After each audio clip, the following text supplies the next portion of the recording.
السلام علیکم ناظرین، میں ہوں آپ کا میزبان اختر شاہین رند اور آپ دیکھ رہے ہیں metro meters metro one news پر۔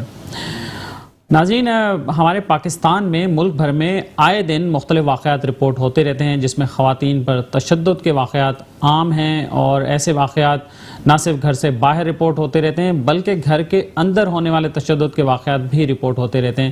ہمارے ہاں ایک عام سی پریکٹس ہے، معاشرے میں ایک عام سا خیال یہ ہے کہ یہ تو میاں بیوی کا مسئلہ ہے۔ کچھ بھی بات ہو جائے تو کہتے ہیں میاں بیوی جانے ہو گئی ہوگی کوئی نہ کوئی بات، کسی وجہ سے بس کچھ مار دیا ہوگا، کچھ کر دیا ہوگا، لیکن یہ ذرا سا بھی احساس نہیں کرتے کہ میاں بیوی کا، فیملی کا جو مسئلہ ہے وہ کیسے وہاں تک رہ سکتا ہے اگر یہ تشدد جو ہے وہ مسلسل ہو رہا ہے، تشدد بڑھ رہا ہے۔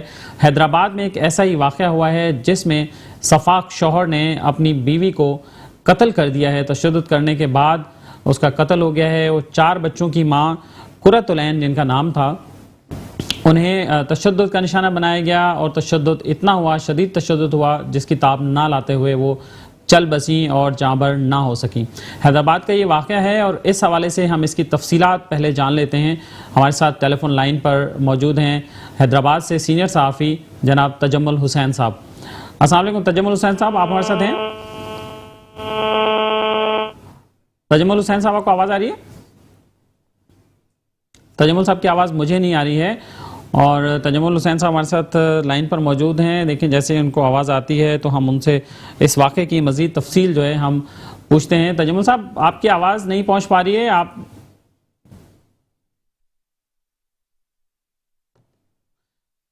تو تجمل حسین صاحب کی لائن ڈراپ ہوئی ہے، ابھی دوبارہ ہم انہیں ملانے کی کوشش کر رہے ہیں جیسے ہمارے ساتھ لائن پہ آتے ہیں۔ تب تک میں آپ کو بتا دوں کہ یہ جو واقعہ ہے یہ کوئی پہلا واقعہ نہیں ہے، اس سے پہلے ملک بھر میں اور سندھ میں بھی خاص طور پر ایسے واقعات ہوتے رہے ہیں۔ ایسے واقعات کی روک تھام کے لیے قانون سازی بھی ہوئی ہے، حال ہی میں بھی قانون سازی ہوئی ہے، اور اس سے پہلے بھی خواتین کے تحفظ کا جو بل ہے وہ پاس ہو چکا ہے، اور خواتین پر تشدد کے واقعات کی روک تھام کے لیے کمیشن موجود ہے۔ سندھ میں بھی وہ کمیشن موجود ہے، لیکن ان سب چیزوں کے باوجود، قوانین بننے کے باوجود، کمیشن ہونے کے باوجود بھی یہ واقعات لگ ایسا رہا ہے کہ رکنے کا نام نہیں لے رہے ہیں، اور پے در پے یہ ایسے واقعات ہو رہے ہیں۔ قرۃ العین مقتولہ، اس کے شوہر کے بارے میں بتایا جا رہا ہے کہ وہ ایک بہت بااثر شخص ہے، اور اس کے پولیس بھی اس کے روب میں ہے، اور جو سسرال والے ہیں وہ بھی اس سے کافی خوفزدہ تھے اور ڈرے سہمے رہتے تھے۔ جو مقتولہ کا شوہر ہے وہ سسرالیوں کو بھی دھمکاتا رہتا تھا، اور اب یہ باتیں سامنے آئی ہیں۔ یہ باتیں جب اس مرڈر کے حوالے سے سوشل میڈیا پر سب سے پہلے بات ہوئی، اور خواتین کے حقوق کے لیے کام کرنے والے جو لوگ ہیں، سماجی کارکنان ہیں، انہوں نے حیدرآباد میں مظاہرے شروع کیے، اس کے بعد جا کر اس کیس کی ہائپ ہوئی، اور پھر پولیس نے ایکشن لیا اور اس پہ مقدمہ درج کیا۔ تجمل حسین صاحب، آپ ہمارے ساتھ موجود ہیں، آپ کو آواز آ رہی ہے؟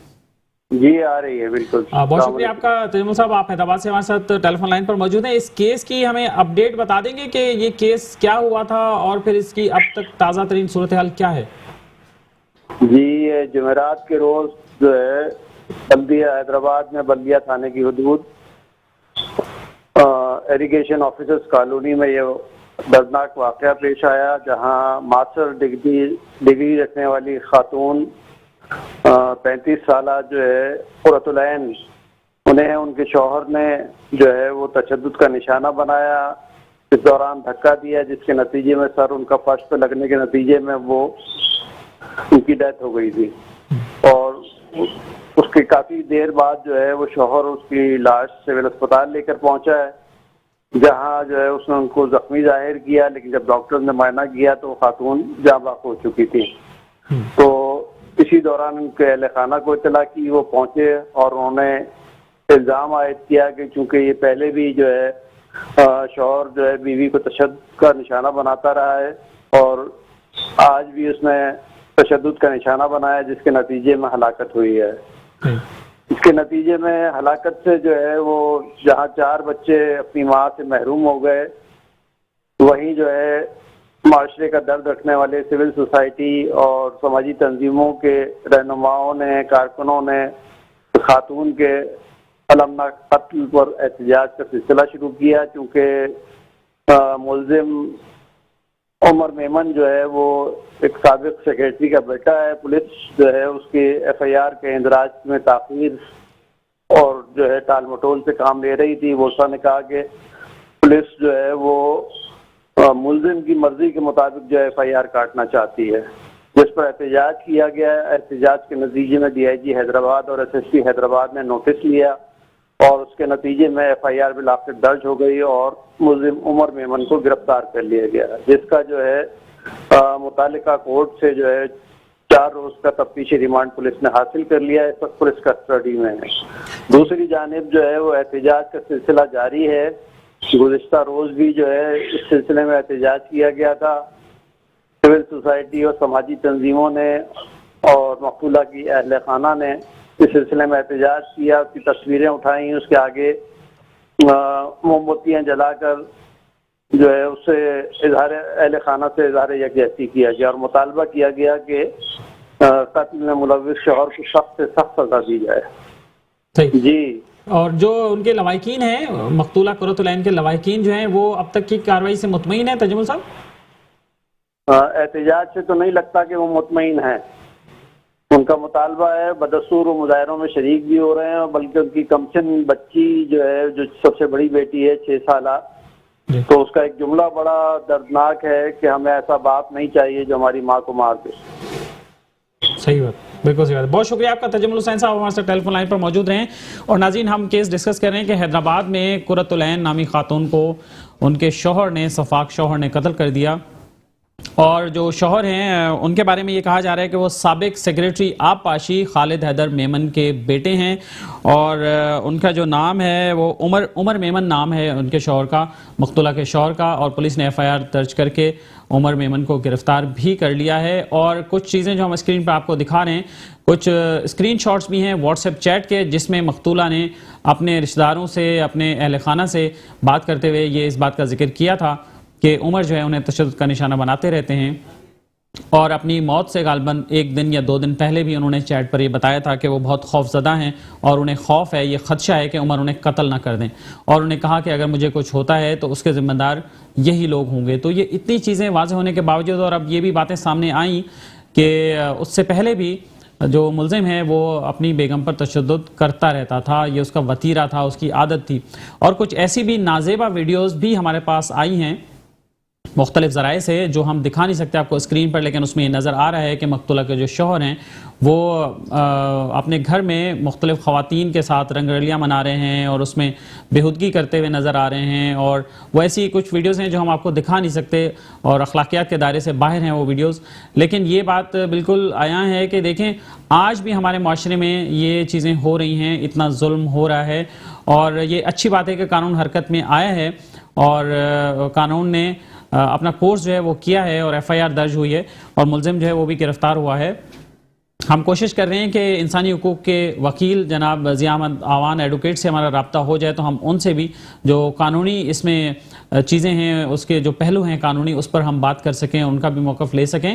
اور یہ جو واقعات ہو رہے ہیں یہ والدین کے لیے بھی سوچنے کی ایک بات ہے۔ عام طور پر والدین یہ کہتے ہیں اور ہمارے معاشرے میں یہ کہا جاتا ہے کہ بیٹی ہم نے تو اب تمہیں رخصت کر دیا، اپنے پیا کے گھر بھیج دیا، اب بس وہیں کی ہو کے رہنا یا وہاں سے مر کے نکلنا۔ آج بھی یہ جملے ہمیں سننے میں ملتے ہیں مختلف والدین کی طرف سے، مختلف خاندانوں میں یہ باتیں سننے کو ملتی ہیں۔ تو خدا را آپ اپنی بیٹیوں کو کیا ایسے لوگوں کے حوالے کر رہے ہیں، اس بات کو دیکھیں کہ ان کا کیا وتیرہ ہے، ان کا چال چلن کیسا ہے، اور اگر ایسی کوئی آپ کو شکایت ملتی ہیں ٹارچر کے حوالے سے اور غیر انسانی سلوک کے حوالے سے، جو کہ اس والے کیس میں بھی یہ بات سامنے آئی کہ جو عمر میمن ہے وہ ہمارے ساتھ ضیاء احمد ایوان صاحب موجود ہیں، ہم ان سے بات کریں گے۔ السلام علیکم ضیاء ایوان صاحب۔ وعلیکم السلام۔ ضیاء صاحب بہت شکریہ آپ کا، آپ ٹیلی فون لائن پر ہمارے ساتھ موجود ہیں۔ حیدرآباد کے واقعے کا ہم ذکر کر رہے ہیں جہاں پر قرۃ العین نامی خاتون کو اس کے صفاق شوہر نے تشدد کر کے قتل کر دیا، 4 بچوں کی وہ والدہ تھی اور ایک ہنستا بستا گھر جو ہے وہ اجڑ گیا۔ میں آپ سے یہ پوچھنا چاہتا ہوں کہ خواتین کے تحفظ کے حوالے سے ہمارے ہاں قوانین موجود ہیں، کمیشن موجود ہے، لیکن اس کے باوجود بھی یہ ایسے واقعات رونما ہو رہے ہیں، آپ کیا کہیں گے اس پہ؟ ہیلو جی، یہ جو دیکھیں بہت ہی افسوسناک واقعہ ہے، اور یہ آئی ڈونٹ نو کہ اس کے پیچھے کیا کیا چیزیں ہیں جو اتنا صفاق وہ ہوا یا جو چیزیں اس نے کی ہیں۔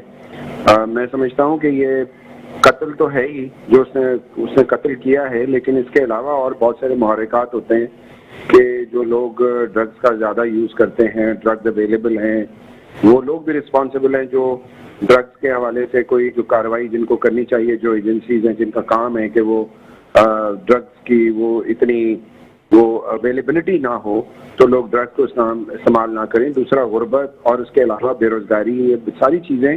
اور پھر دوسری بات یہ ہے کہ ہمارے ملک میں جو قوانین کا استعمال نہ ہونا وہ بھی ایک بہت بڑا اس کا عنصر ہے کہ قوانین کتابوں میں تو موجود ہیں لیکن ہمارا جو جوڈیشل سسٹم ہے یا ہماری جو لا کی امپلیمنٹیشن ہے وہ نظر نہیں آتی ہے, جس کی وجہ سے لوگ بڑے دھڑلے سے سارے کام کر کے پھر چھوٹ بھی جاتے ہیں اور وہ جو ہے نا اپنے آپ کو بالکل سیف سمجھتے ہیں کہ وہ سارا جو بھی کریں گے دے ول بی اوکے, نکل ہی آئیں گے کس ٹائم بعد. تو میں سمجھتا ہوں کہ یہ جو اس طرح کے واقعات ہیں صرف اس پہ پولیس کو کام نہیں کرنا چاہیے بلکہ یہ دیکھنا چاہیے کہ ڈرگس کی اویلیبلٹی اس کو کہاں سے ہو رہی تھی, اور پھر ہماری جو یونیورسٹیوں میں اور ویسے جو سائیکالوجسٹ ہیں, سائیکیٹرسٹ ہیں, وہ ان کیسوں پہ تھوڑا سا کام کریں کہ اس کی ریزننگ نکالیں کہ لوگ اس طرح کے جو عمل کر رہے ہوتے ہیں تو اس کے پیچھے کون سے محرکات ہیں کہ وہ اس نہج پہنچ جاتے ہیں. کیونکہ دیکھیں دنیا میں ساری یہی ایک ہے کہ آپ کو سوچ آپ کو دیکھنی ہے کہ یہ کیسے ڈیولپ ہو رہی ہے اور یہ کس طرح سے وائلنس بڑھ رہا ہے. اس کو کم کرنے کے لیے ہر جو ایجوکیشن ہے یا ہر پیشے کا اپنا اپنا ایک عنصر ہے. ایک تو ہے ڈیٹرنس کریٹ کرنے کے لیے پولیس ہوتی ہے, لیکن کرائم کو روکنے کے لیے آپ جب اس کو کرائم ہونے سے پہلے اس کو روکنا ہے تو آپ کو اس کے لیے اپنی اس کے لیے وہ ریسرچ آپ کو کرنی پڑے گی اور وہ سوشل سائنسز کی ریکگنیشن سے ہی ساری چیزیں ہو سکتی ہیں. تو یہ بہت ہی بروٹل قسم کا واقعہ ہے, صرف سزا دینے سے ہی بات نہیں بنے گی. میں سمجھتا ہوں کہ اس کے محرکات کی طرف ضرور جانا چاہیے اور دیکھنا چاہیے کہ ہماری ڈرگ جو ڈرگ کو روکنے والی جو انفورسمنٹ ایجنسیز ہیں وہ کیا کر رہی ہیں اور آیا وہ صحیح کر رہی ہیں کہ نہیں, کیونکہ ہر جگہ ڈرگ اویلیبل ہے, ہر جگہ آپ دیکھیں لوگ ایڈکٹ بیٹھے ہوئے ہیں, جو گھروں میں بھی اویلیبل ہے, ہر جگہ یہ ساری چیزیں موجود ہیں. دوسرا یہ ہے کہ غربت کو جب آپ اسی طرح رکھیں گے تو لوگ اپنی معاشی پرابلم میں بھی بہت ساری چیزیں کرتے ہیں, بگڑ جاتے ہیں, اور جب لوگوں کو تعلیم نہیں ملے گی, صحت نہیں ملے گی تو پھر یہ تو وائلنس کی طرف جانے کا رستہ بن جاتا ہے. بالکل آپ صحیح کہہ رہے ہیں ضیاء صاحب. اور اس والے کیس میں یہ جو ملزم ہیں عمر میمن نام ہے ان کا, یہ سابق سیکریٹری آپ پاشی خالد عمر میمن کے بیٹے ہیں اور اریگیشن آفیسرز کالونی میں رہتے ہیں. تو پیسہ ویسا تو ان کا مسئلہ نہیں ہے, یہ تو بڑے مطلب ہائی پروفائل اس میں ہیں اور شاید یہی زوم تھا ان کو, پیسوں کا, طاقت کا, اسی چیز کا زوم تھا. اور میں نے وہ دونوں چیزیں بتائی ڈاکٹر صاحب, میں نے دونوں چیزیں بتائی آپ کو کہ ان میں یہ بھی پتا ہے کہ بھائی لا سے نکل جائیں گے, پیسے ہیں تو وہ زوم بھی ہوتا ہے, اور یہ جس فیملی سے ہیں ظاہر اس میں پاور کا ریلیشن شپ بھی بہت امپورٹنٹ ہے, لیکن اس کے ساتھ ڈرگ کا بھی بہت امپورٹنٹ پارٹ ہے. تو یہ ضرور دیکھنا چاہیے کہ وہ کن حالات میں یہ ساری چیزیں کر رہے ہوتے ہیں. بہت شکریہ. میں ان کو ویلکم. جی بہت شکریہ آپ کا ضیاء امان صاحب, آپ ہمارے ساتھ ٹیلی فون لائن پر موجود رہے ہیں. اور یہ واقعہ حیدرآباد میں ہوا ہے, بہت ہی افسوسناک واقعہ, اور سول سوسائٹی نو ڈاؤٹ کہ اس نے انتہائی اہم کردار ادا کیا ہے اس کیس کو آگے بڑھانے میں, اور اب بھی سوشل میڈیا پر اس کی کمپین چل رہی ہے, جسٹس فار قرۃ العین. اور ہم نے آپ کو یہ اپڈیٹ بتائی ہے. ناظرین یہاں لیتے ہیں ایک بریک, اور بریک کے بعد دوبارہ حاضر ہوتے ہیں. ویلکم بیک ناظرین. اور اب بات کریں گے ہم تعلیم کی کہ ہمارے ملک میں تعلیم کا جو نظام ہے وہ کیسا نظام ہے جس میں مزید طبقات اور طبقات در طبقات ہم تقسیم ہوتے جا رہے ہیں. کیا ایسا نہیں ہو سکتا کہ پاکستان میں نظام تعلیم ایک ہو جائے جہاں امیر کا بچہ بھی, غریب کا بچہ بھی, ہر کلاس کا بچہ, ہر زبان کا بچہ وہی سسٹم میں پڑھے اور اسے آگے بڑھنے کا برابر موقع ملنا چاہیے, وہ اپرچونٹی اسے بھی ملنی چاہیے جو ایک امیر بچے کو ملے. تو کیا ایسا ممکن نہیں ہے؟ اس موضوع پر ہم بات کریں گے. ہمارے ساتھ اس وقت اسٹوڈیو میں مہمان موجود ہیں جناب اقبال ہاشمی صاحب جو کہ چیف آرگنائزر ہیں پاسمان ڈیموکریٹک پارٹی کے. السلام علیکم اقبال صاحب. وعلیکم السلام. اقبال صاحب یہ ممکن ہے؟ دیکھیے سب سے پہلے تو آپ نے نظام کی بات کی ہے, تو میں بتا دوں کہ پاکستان میں انٹر تک تو تعلیم کا کوئی نظام ہی نہیں ہے. یہ پورا کا پورا ایک کمرشل بن گیا ہے کام, اور اس میں بہت سارے لوگ اس کے اندر انوالو ہیں. ابھی ایک یو کے کی ریٹنگ ایجنسی نے پاکستان کی تعلیم کے اوپر 50 کنٹریز پہ ریسرچ کی تھی, جیسے ظاہر ہے کہ ٹاپ کے اوپر آسٹریلیا, جاپان, فن لینڈ, یہ ساری کنٹریز ہیں. پاکستان 50ویں نمبر پہ ہے, انڈیا 24ویں نمبر پہ. تو آپ اس سے اندازہ لگا لیجئے کہ پاکستان کی تعلیمی صورتحال کیا ہے. اچھا پاکستانی کی تعلیمی صورتحال اب اتنی خراب ہو چکی ہے کہ بنگلہ دیش کی آپ سے تعلیمی صورتحال بہتر ہے. اب بنگلہ دیش میں نہ صرف یہ کہ آپ کمپیئر ٹو پاپولیشن تقریباً برابر ہے, لیکن کمپیئر ٹو پاکستان زیادہ لڑکے اسکول جا رہے ہیں, زیادہ لڑکیاں اسکول جا رہے ہیں. اچھا اگر آپ صرف صوبہ سندھ کی صورتحال دیکھیں تو صرف باقی اگر میں پرائمری سیکنڈری اسکول کی بات کروں تو اس میں دو باتیں کروں گا. ایک تو یہ کہ ہمارے پاس تقریباً 50,000 اسکول ہیں, سرکاری اسکول, جس میں 1.5 لاکھ ٹیچرز پڑھاتے ہیں. اور 1.5 لاکھ ٹیچر پڑھاتے ہیں, اس کا مطلب ایک اسکول میں صرف 3 ٹیچر ہیں, جو کہ ظاہر آن ایوریج بہت کم ہے. اگر 7-8 تک بھی وہ کلاسز ہوتی ہیں تو کلاسز کیسے ہوتی ہیں؟ پھر جو سندھ کا پرانا مسئلہ ہے گھوسٹ اسکول, اس کا کوئی حل نہیں نکلا ہے.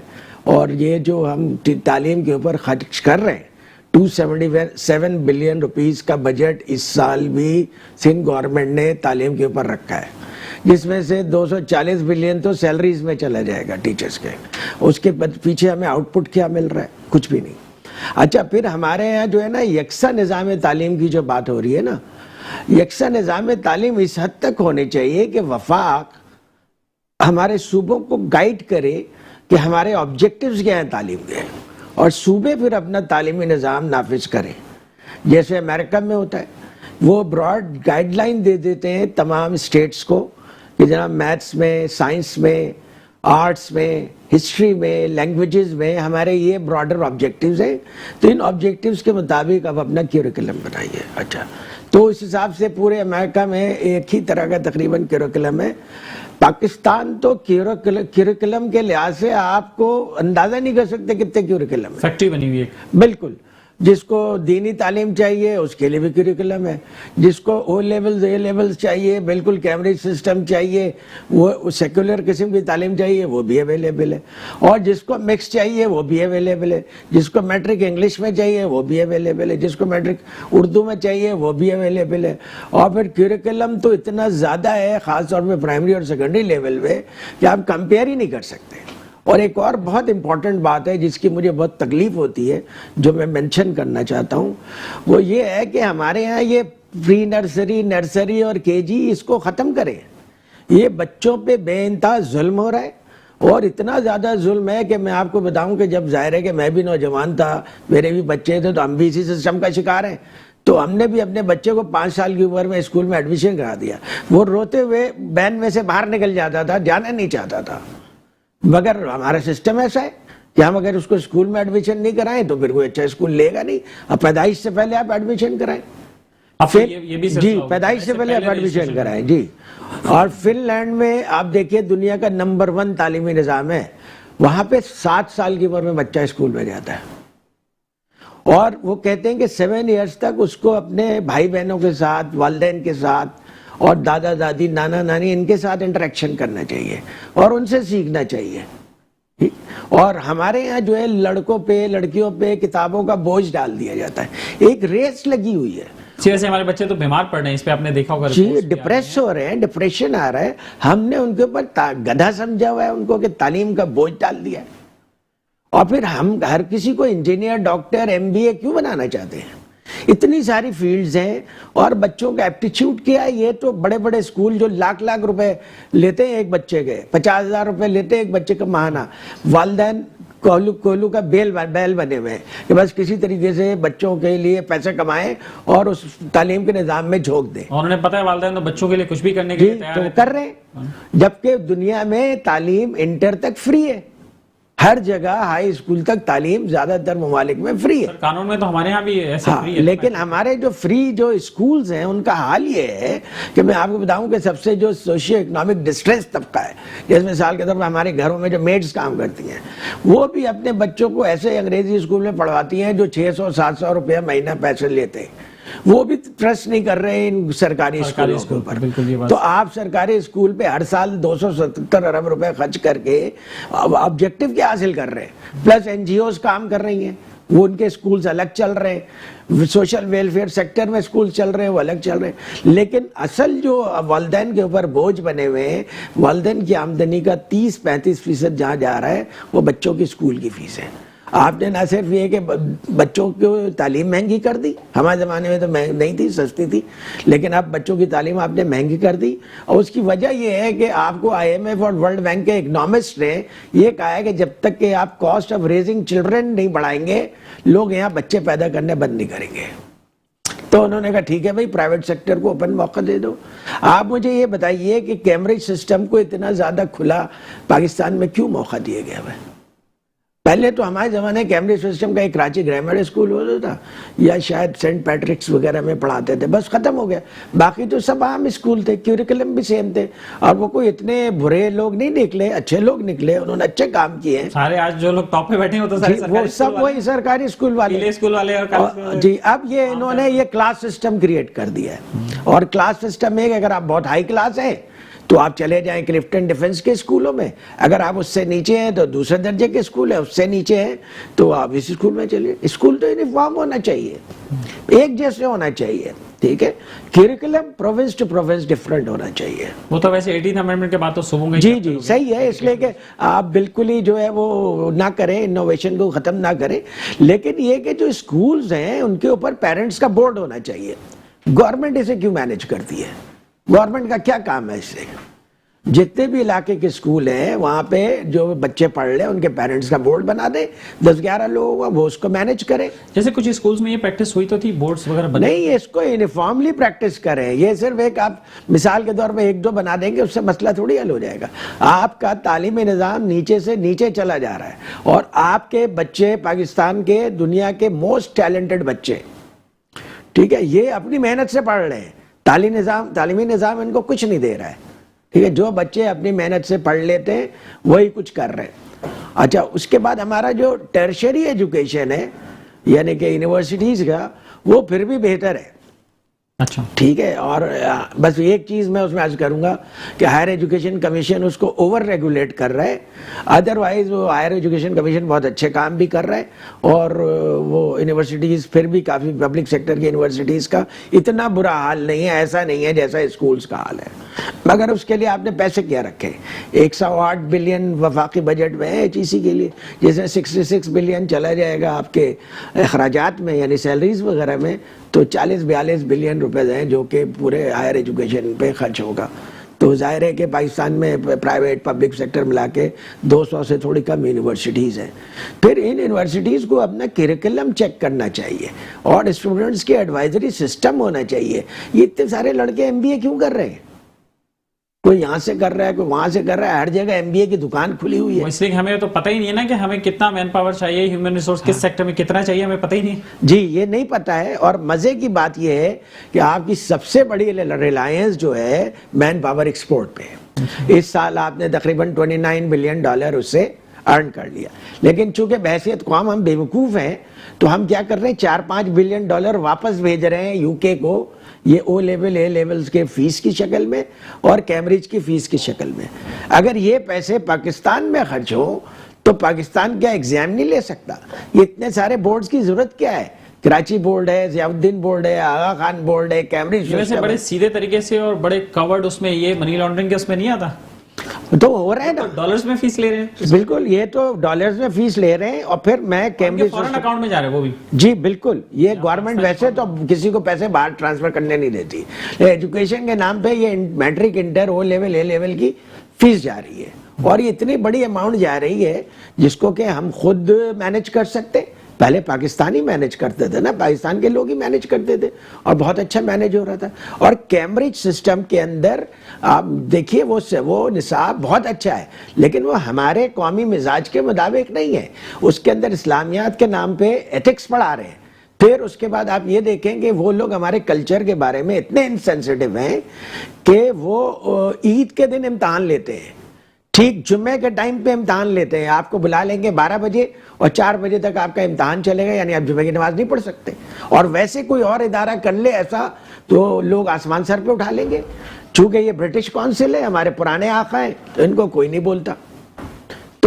تو یہ چیزیں اگر ہم ٹھیک نہیں کریں گے تو ہمارا نظام تعلیم تو تباہ حال ہو رہا ہے. یہ تو پیرنٹس توجہ دے رہے ہیں, لڑکے ٹیوشن پڑھ رہے ہیں, یعنی ٹیچرز پہ کتنا بوجھ ڈالیں گے آپ پیرنٹس پہ. چلیے بہت شکریہ آپ کا اقبال ہاشمی صاحب, آپ ہمارے ساتھ شو میں موجود رہے ہیں. وقت کی قلت ہے, آج بھی انشاءاللہ آپ کو پھر موقع دیں گے اس ٹاپک پہ پھر بات کرنے کا. جی بہت شکریہ, ہمارے ساتھ موجود ہیں. ناظرین یہاں لیتے ہیں ایک بریک, اور بریک کے بعد دوبارہ حاضر ہوتے ہیں. ویلکم بیک ناظرین, اور اب ہم بات کریں گے پاکستان میں ادویات کی صورتحال پر کہ غریب شہریوں پر, غریب مریضوں پر ایک اور بم گر گیا ہے. اور یہ مہربانی جو ہے وہ drug regulatory authority of Pakistan کی طرف سے ہے, جس کے یہ ذمہ داری ہے کہ وہ مریضوں کو سستا علاج فراہم کرنے میں اور سستی چیزیں کمپیریٹیولی مارکیٹ کے حساب سے فراہم کرنے کی ذمہ داری اس کی ہے. لیکن ابھی حال ہی میں 11% تک اور بعض ادویات کا اس سے بھی زیادہ ان کی قیمتوں میں اضافہ ہو چکا ہے.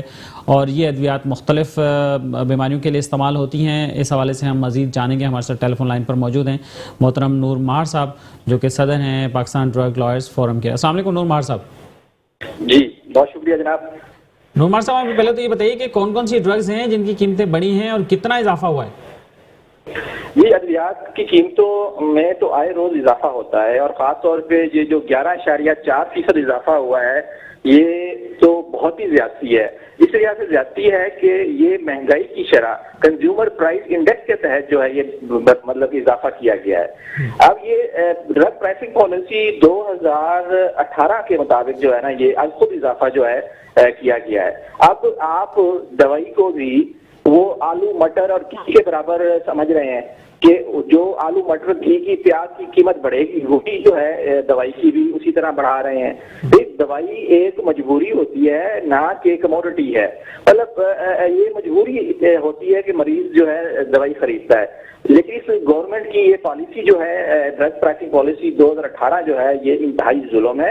اور عام مریض جس کی جیب پہلے بیماری کی وجہ سے مطلب کہ مسائل کا شکار ہوتا ہے اس کے اوپر اس طرح کی یہ لگانا ایک بات ہو گئی. نور صاحب یہ بتائیں کہ میں یہ جاننا چاہوں گا کہ کتنی ادویات کی قیمتوں میں اضافہ ہوا ہے نور صاحب, کتنے برانڈز یا کتنے ادویات, نمبر آف میڈیسن؟ دیکھیں جو ایکٹیو برانڈز ہیں پاکستان میں جو رجسٹرڈ ہیں وہ تقریباً 65,000 ایکٹیو ہیں. ویسے جو ہے 1,10,000 برانڈ پاکستان میں رجسٹرڈ ہیں. تو ایکٹیو جو 65,000 برانڈز ہیں ان سب پہ جو ہے 11.4% کا کنزیومر پرائز انڈیکس مہنگائی کی شرح کے مطابق اضافہ کر دیا گیا ہے. اور یہ بتائیے کہ یہ ڈریپ نے یہ اضافہ کرنے کی اجازت انہیں خود دے دی کہ از خود اضافہ کر لیں, اور ویب سائٹ پہ جو ڈریپ کی ویب سائٹ پہ اویلیبل ہے کہ آپ خود ہی بس 2,000 روپے فیس دے دیں اور اس کے بعد آپ اضافہ کر دیں, یہی بات ہے ایسی؟ جی اب ہونا تو یہ چاہیے کہ جتنی بھی ادویات کی قیمتوں میں اضافہ جو مطلب کمپنیاں کر رہی ہیں اس کا ہر دوائی کا الگ الگ سے, ہر برانڈ کا الگ الگ سے جو ہے ڈرگ ریگولیٹری اتھارٹی اپنا ایک نوٹیفکیشن ہر دوائی کا کرے کہ فلاں دوائی کی قیمت پہلے یہ تھی اور اب جو ہے یہ قیمت کر دی گئی ہے. لیکن ایسا بھی نہیں ہے. اس کی وجہ یہ ہے کہ جو ڈرگ مافیا اتنی طاقتور ہے کہ وہ اپنے ہی ملازمین کو ڈرگ اتھارٹی کا سربراہ بناتی ہے, CO ڈرائیو لگاتی ہے, اور پھر ڈرائیو جو کہ اچھے جو سرکاری افسران ہیں وہ لیٹر کو لکھتے رہتے ہیں کمپنیوں کو, فارماسیوٹیکل کمپنیوں کو, کہ بھی وہ دوائیوں کی قیمت کا جو ہے ریکارڈ دیں, ان کی رجسٹریشن ان کو بتائیں.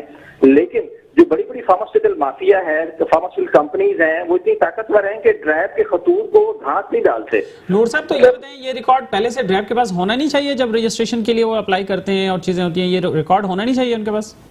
جی واقعی بالکل ہونا چاہیے. اس کی کسٹوڈین جو ہے ادویات کی قیمتوں کا وہ ڈرگ ریگولیٹری اتھارٹی ہی ہے.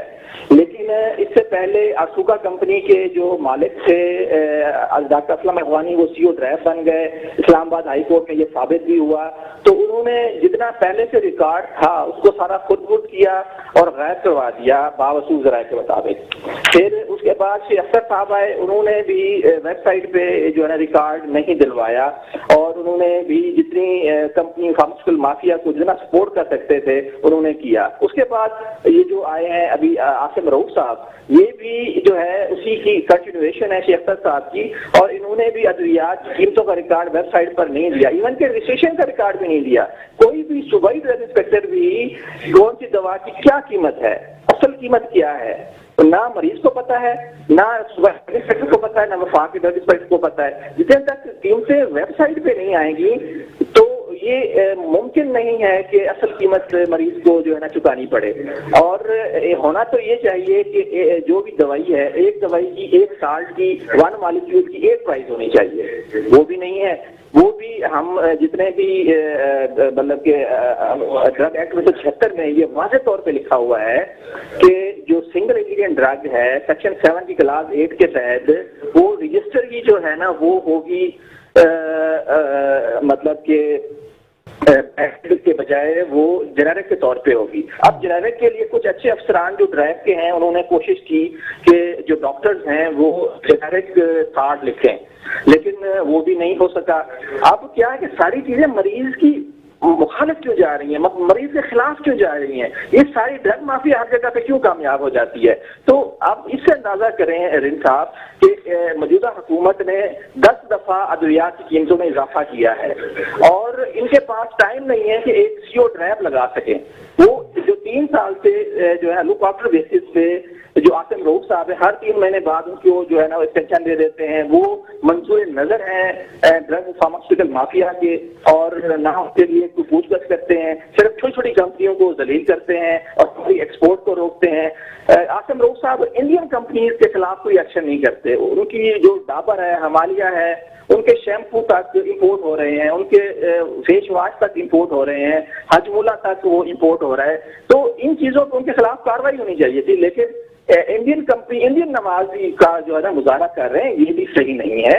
اور ہونا تو یہ چاہیے کہ ہم اپنی لوکل انڈسٹری کے لیے جو ہے کام کریں، ہماری نیشنل انڈسٹری جو ہے وہ گرو کرے. لیکن آپ اس سے اندازہ کریں کہ جسٹس عائشہ ملک ہائی کورٹ لاہور کی کورٹ میں ڈرگ اتھارٹی نے جو ایک جواب جمع کرایا ہے اور وہ فیصلے میں بھی آ چکا ہے کہ ڈریب کہتی ہے کہ ہمارے پاس 28,000 جو ہے فارم 7 کی درخواستیں، رجسٹریشن کی درخواستیں، ادویات رجسٹریشن کی درخواستیں پینڈنگ ہیں اور ہم صرف 1500 پر مہینہ جو ہے نا لوگوں کو دے سکتے ہیں، لیکن وہ بھی ممکن نظر نہیں آ رہا. ڈریب کیا کرتی ہے، بڑی بڑی کمپنیوں کو جو ہے نا ان کے لیے تو دروازے کھلے ہوتے ہیں. چھوٹی کمپنیاں جو ایکسپورٹ بھی کر رہی ہیں، اس ملک کو فائدہ دے سکتی ہیں، روزگار میں فائدہ اٹھا سکتی ہیں، ادویات کی قیمتیں ان کی بہتر ہیں، ان کے لیے دروازے بند کر دیتے ہیں. اچھا نور صاحب آخری سوال آپ سے کرنا چاہوں گا. آپ ویسے تو آواز اٹھاتے رہتے ہیں، وسل بلور ہیں آپ اور بہت ساری ایسی چیزوں پہ کرتے رہتے ہیں، تو اس پر کوئی قانونی بھی کارروائی کرنے کا آپ لوگوں کا ارادہ ہے یا عدالت سے رجوع کرنے کا بھی کوئی ارادہ رکھتے ہیں آپ لوگ؟ آپ کو فورم جو ہے جی اس بارے میں 192 کیسز جو ہیں وہ نیب میں نے بھیجے ہوئے ہیں کہ ادویات کی اصل قیمتیں جو ہیں وہ ہونی چاہیے. کچھ کمپنیز ہیں ایلوپیتھک کی جنہوں نے غلط اسٹے لیے ہوئے ہیں، اب ان کے خلاف کارروائی نہیں ہو رہی. وجہ کیا ہے کہ جب عدالتوں میں معاملات جاتے ہیں تو عدالتیں کہتی ہیں کہ بھی اس کا ریکارڈ لے کر آؤ، پھر ڈرائیو کہتی ہے کہ جی ہم نے کمپنی کو لکھا ہوا ہے. اب معاملہ کیونکہ جب چور ملے ہوتے ہیں تو بعض دفعہ اس طرح کے معاملات ہوتے ہیں کہ کارروائی نہیں ہو پاتی. ڈریپ اور فارما کمپنیوں کا گٹھ جوڑ جو ہے یہ آڑے آ رہا ہے بیچ میں. جی بالکل، یہ گٹھ جوڑ جو ہے عمران حکومت کو ختم کرنا چاہیے اور ایماندار سرکاری افسر کو جو ہے. آپ کا نور ماہر صاحب بہت شکریہ آپ کا، ہمارے ٹیلی فون لائن پر موجود رہے ہیں. اور ناظرین ہم نے آپ کو اپڈیٹ کی ہے کہ پاکستان میں ایک بار پھر ادویات کی قیمتوں میں اضافہ ہو گیا 11% تک، اور یہ غریب مریضوں پر پھر ایک بہت بڑا بوجھ ڈال دیا گیا ہے. حکومت کا یہ دعویٰ تھا کہ وہ غریبوں کے لیے کام کر رہی ہے اور انہیں سہولت دے گی، لیکن اب تک ادویات کے اس مسئلے میں ابھی تک یہ بات دیکھنے میں نہیں آ رہی. اس کے ساتھ ہی اپنے میزبان اختر شاہین رند کو آج کے میٹرو میٹر سے اجازت دیجیے. اپنا خیال رکھیے گا. اللہ حافظ.